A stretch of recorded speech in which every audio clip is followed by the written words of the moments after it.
چې کوم مسلمان دی پر ګناه ولې دی ګوره رسوا کوي به نه. دا په اسلام کې غټ جرم دی. د الله رسول مؤمن ته د مؤمن انداره ویل ده. المؤمن مرات المؤمن، مؤمن د مؤمن انداره ده. اندارې ته چې ته ودرېږې ستا عیب در ښیي چې په مخ کې دی دا ځای خیرن دی، دا ځای دانه ده، دا ځای پلانکی دی.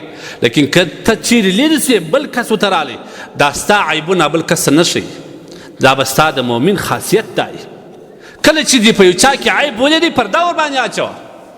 دا ډېر غټ اجر لري، دا ډېر اجر لري. وروسته بیا د ګناه پیغور مور کوه. په یاد دي بل ور یا ګناه کول ما خو ولیدې خو چاته مې نه وویل ګوره نو ته دا رقم چمنه کوې ولا بیا ګرځه در خبر کړم بو ته دنیا د ګناه صفا ته انسان نه ته بني آدم نه.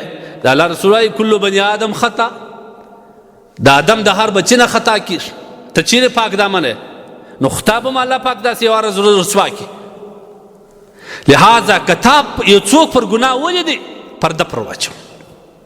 پرده ځکه د الله رسول صلی الله علیه وسلم وایي که چا د مسلمان پر عیب یا پر ګناه باندې پرده واچول الله به د قیامت په ورځ د ټول عالم په مخ کې د ده پر ګناهونو پرده واچي. سبحان الله. په دغه ورځ باندې الله جل جلاله ستا عیبونه ستا ګناهونه در پټ کړي. من ستر مسلمه ستر الله یوم القیامه.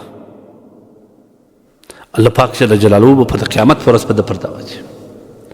او که ته د چا په عیب پسې ګرځېدلې پوښتنه دې کوه چې پلاکی کوم ګناه کوي د ده څه وکړم زه به یې ورته رسوا کوم. دا واوره دا پور دی. والله که در هغه ساعته مړ شوې چې الله هغه ګناه په تا نه یې کړي کوم ګناه چې تا مسلمان رسوا کړي یا د هغه پیغور چاته ورکړي. که چا ګناه کړې وه بیا یې بل چا ته عار ورکړي بل چا ته یې حال وویل یا یو چا پر ولیدي هغه سړی لیدلو والا بیا ته عار و پیغور ورکړي. الله جل جلاله د الله رسول فرمایي چې الله به د هغه وخت پر ده ته مرګ نه راولي چې هغه ګناه په ده ونه کړي. من عیر اخاه بذنب هغه ورور چې یو ګناه کړی و توبه یې ایستلې وه لیکن بیا هم د پیغور ورکوئ لم یمت حتی یعمله تر هغه ساعته ولاکه مړ سي چې ده دا ګناه نه یې کړې دغه عمل ده نه یې کړی هغسې به بیا رسوا کېږي. نن موږ وګوره په قصد د یو چا په رسوایي پسې یو خپله ګناه را سیر دی خپل ګریوان کې کتل را سیر دی چې موږ په کومه ګناه اخته بس د دې تلاش کوه د دې تلاش کوه. ټول عمر زموږ په دې کې دی چې یو څوک دی یو چا عیب راته ووایي یا ګناه راته ووایي دا موږ د ځان دپاره غټ محسن بولو بیا یې رانږدې کوو بیا یو انعام هم ورکوو.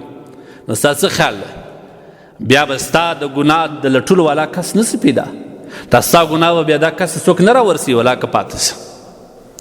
سم ژوند وکړه د الله د اوامرو لاندې ژوند وکړه.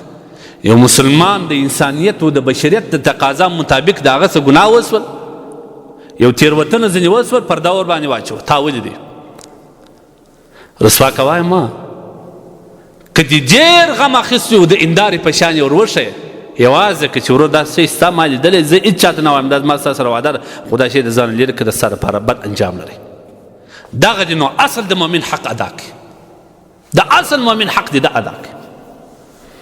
نه دا چې ته وې رسوا کوې یا په میډیا کې پسې اخته یې یا د ویډیو پسې کړې ده ته وګوره پلانکی څنګه سو پلانکی څنګه سو دا ډېره